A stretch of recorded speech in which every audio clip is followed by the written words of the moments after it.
Halo standar semua, kembali lagi di channel pembelajaran ini. Kali ini kita teruskan pembahasan masih di International Business Finance.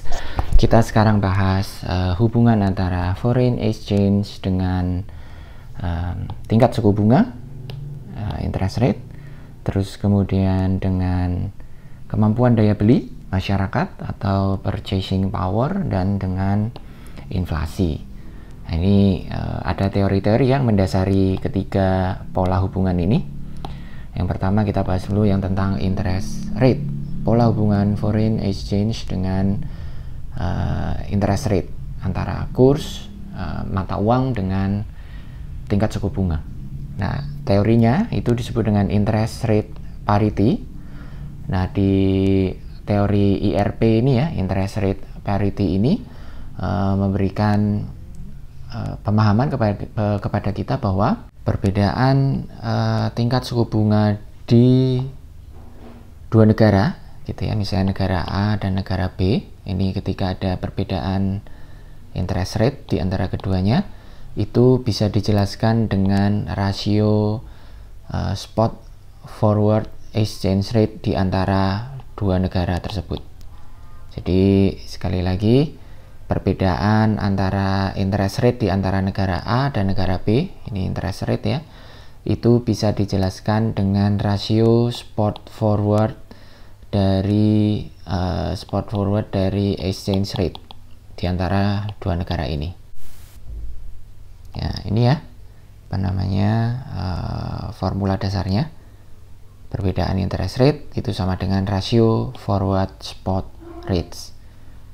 Di interest rate parity ini juga memberikan dasar kepada kita bahwa ketika kita mempunyai uang, terus kemudian kita investasikan di instrumen yang risk free di satu negara, dan kemudian kita bandingkan dengan kita investasi di negara lain juga di instrumen yang risk free, itu akan memberikan imbal hasil yang sama, maka namanya interest rate parity. Jadi misalnya nih, kita punya uang USD gitu ya, terus kita investasikan di instrumen risk free, berarti kan misalnya treasury bill-nya pemerintah Amerika gitu ya,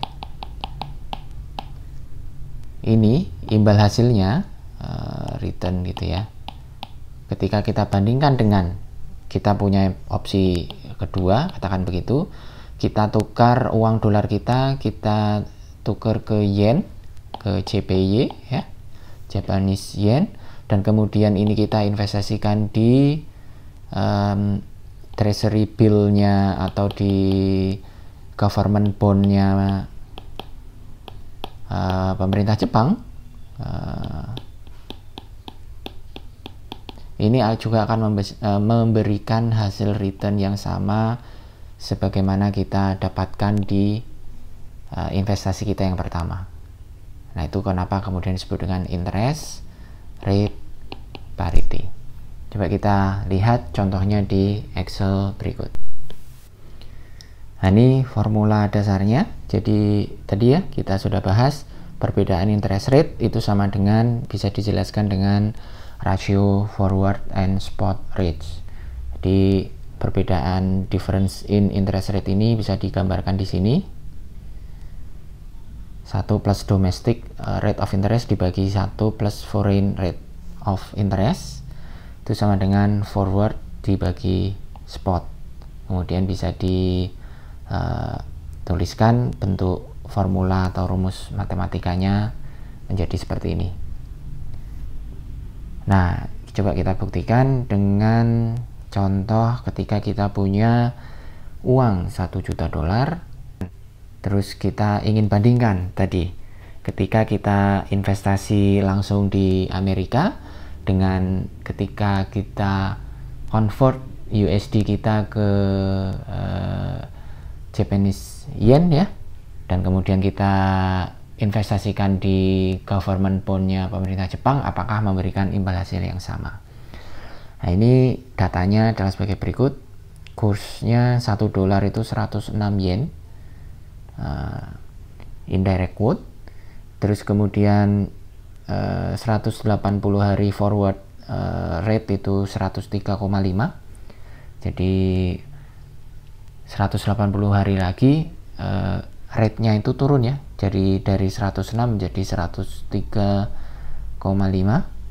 Terus 180 hari risk free interest rate, tingkat suku bunga 180 hari itu berarti 6 bulan ya, 4,4%. Sedangkan di Jepang dengan tenor yang sama 180 hari, interest rate untuk risk free instrumennya 2%. Nah, ini pilihan pertama adalah ketika kita investasi langsung di Amerika, dapat rate 4,4%. Jadi uang 1 juta kita dapat rate 4,4% dalam waktu 180 hari, maka menjadi Rp1.044.000. Nah, opsi yang kedua, kita bisa convert atau kita bisa tukar uang 1 juta dolar kita ke yen. Berarti kurs yang berlaku kan ini ya, spotnya 1 dolar 106 yen. Maka kita akan mendapatkan uang sebesar 106 juta yen. Dan kemudian kita invest di rate 2% risk free nya, kita akan dapat berapa nih? Setelah 6 bulan 180 hari, kita akan mendapatkan 106 kali 1,02 ya, dapat 108.120.000 yen. Terus kemudian kita balikin lagi ke USD ya, karena kita investor US, kita megangnya USD di forward spot rate yang diketahui 103,5. 6 bulan lagi, ya 180 hari ya, 6 bulan lagi, maka kita akan mendapatkan uang dolar kita menjadi 1.044.638. Nah, kalau kita bandingkan dengan yang investasi langsung ke Amerika, di Amerika nih ya, kita nggak persis sama, ada kelebihan sebesar 638 dolar. Lebih menguntungkan investasi di Jepang. Nah, berarti artinya apa? Interest rate parity-nya tidak berlaku dong ya, kan gitu katanya tadi. Investasi di Amerika atau investasi di Jepang sama saja. Nah, jangan bingung dulu, karena ternyata perbedaan ini disebabkan karena sebenarnya perhitungan forward rate ini tidak lengkap nih. Lengkapnya adalah harusnya ini angkanya 103,56 563 sekian ya. Ini kalau kita pakai rincian forward rate USD ke JPY ya, itu angkanya ini 103,56. ini kita akan mendapatkan persis sama. Jadi opsi 1 itu kita dapat 1.044.000, opsi kedua kita juga mendapatkan 1.044.000. Jadi interest rate parity-nya tercapai. Atau bisa juga dibuktikan dengan rumus ini. Nah, ini juga bisa dijelaskan di ini ya, memakai rumus 1 plus domestic rate of interest sama dengan forward dibagi spot dikali 1 plus foreign rate of interest. Misalnya kita ada di Jepang, berarti 1 plus domestic rate of interest-nya. Tadi kan domestic rate-nya, risk free-nya 2% ya. Berarti 1 plus 2% sama dengan 102%. sama dengan forward dibagi spot dikali 1 plus foreign. Forwardnya tadi kan 103,5 ya, dibagi spotnya 106 dikalikan 1 plus foreign, berarti di Amerika itu tadi 4%, risk free returnnya berarti 1 plus 4,4%. Nah ini kalau dijumlahkan ya, hasilnya 1,02, jadi sama, itu 102% gitu. Kalau kita mau di US juga sama, berarti 1 plus domestic interest rate-nya kan 4,4% sama dengan forward dibagi spot. Nah ini kita rubah dulu ya, forward dibagi spotnya ini kita rubah ke direct quote-nya Amerika. Nah ini saya hitung di atas ini direct quote di Amerikanya, tinggal dibagi saja antara yang spot dan yang forward rate, baru kemudian dibagi forward dibagi spot, itu hasilnya ini 1,0235 ini dikalikan 1 plus foreign rate of interest, berarti foreign-nya tadi kan Jepang yang 2%. Ini kalau dikalikan ini hasilnya 1,044, sama 1,044%. Jadi terbukti interest rate parity-nya tercapai. Nah itu pembahasan tentang interest rate parity. Nah berikutnya setelah interest rate parity kita bahas tentang purchasing power parity. Purchasing power parity ini memberikan pemahaman teori kepada kita gitu ya, bahwa harga barang di seluruh dunia itu sama. Jadi the law of one price. Jadi misalnya nih kita beli iPhone gitu ya di Amerika atau di Indonesia, itu sebenarnya cost-nya itu sama saja. Ketika terjadi perbedaan harga, nah itu bisa dijelaskan dengan perubahan kurs mata uang di antara Indonesian rupiah dan US dollar gitu. Jadi misalnya nih kita beli iPhone di Amerika harganya misalnya 1000 USD.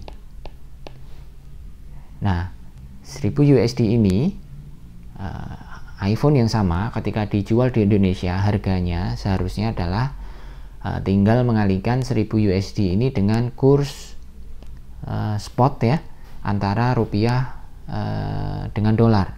Jadi misalnya sekarang ini kursnya 15.000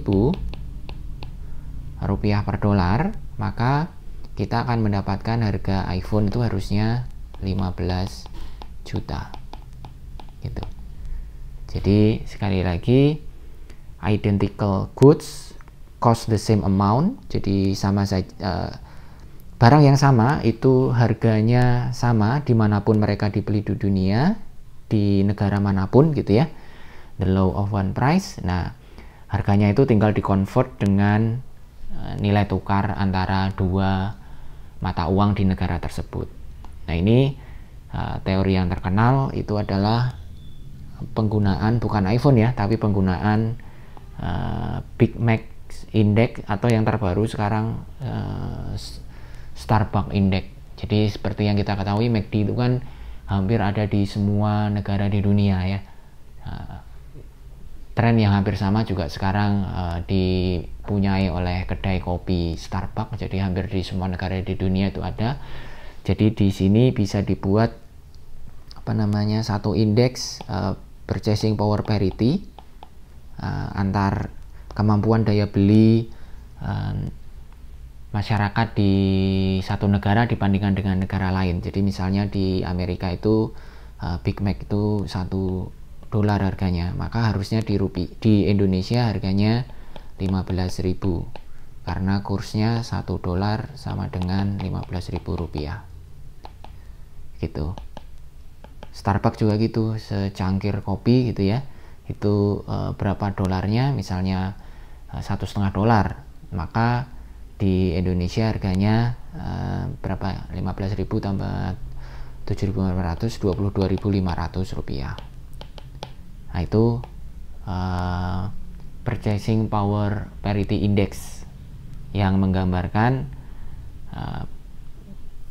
the law of one price ya. Jadi harganya sama. Ketika ada perbedaan harga, maka perbedaan harga itu melekat ke faktor produksi yang ada di negara bersangkutan. Ada mungkin pajak kan mungkin berbeda ya.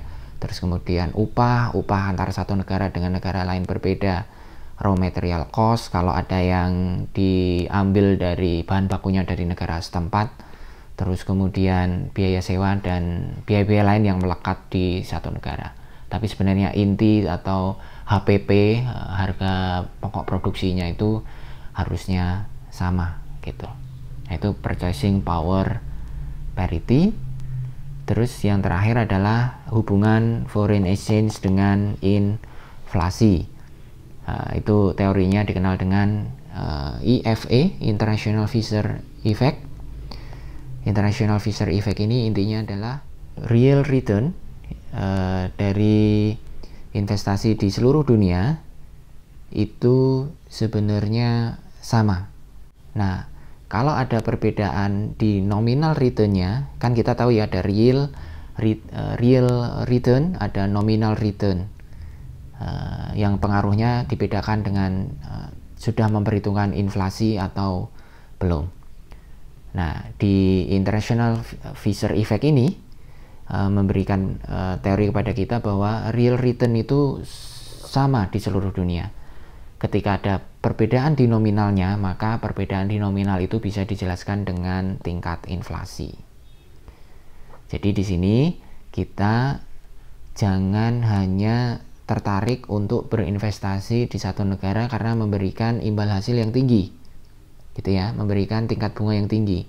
Karena tingkat bunga yang tinggi itu sebenarnya mengindikasikan juga inflasi yang tinggi. Jadi sebenarnya nanti real return-nya itu ya tergerus gitu, sama saja. Nah, ini rumusnya ya tentang International Fisher Effect. Jadi nominal rate of interest, jadi return nominal itu kira-kira sama dengan expected rate of inflation. Jadi inflasi di negara tersebut ditambah dengan real rate of interest, ditambah dengan real interestnya. Ini dikalikan ya. Sebenarnya inflation ya dikalikan real return. Tuh. Kalau kita mau terapkan ini misalnya di UK itu inflasinya 6%, terus kemudian di US itu 3%, real rate-nya sama 2%, maka nominalnya harusnya berbeda. Kita masukin ke rumusnya, nominal di US sama dengan 3%, inflasi di US ditambah real rate-nya 2% ditambah inflasi kali real rate 3% kali 2%, dapatnya 5,06%. Sedangkan nominal di UK 6% ya inflasinya, kali real rate-nya 2% ditambah 6%, inflasinya kali real return-nya 2% sama dengan 8,12. Ini ada perbedaan nih. Nominal di US itu 5,06, nominal di UK 8,12.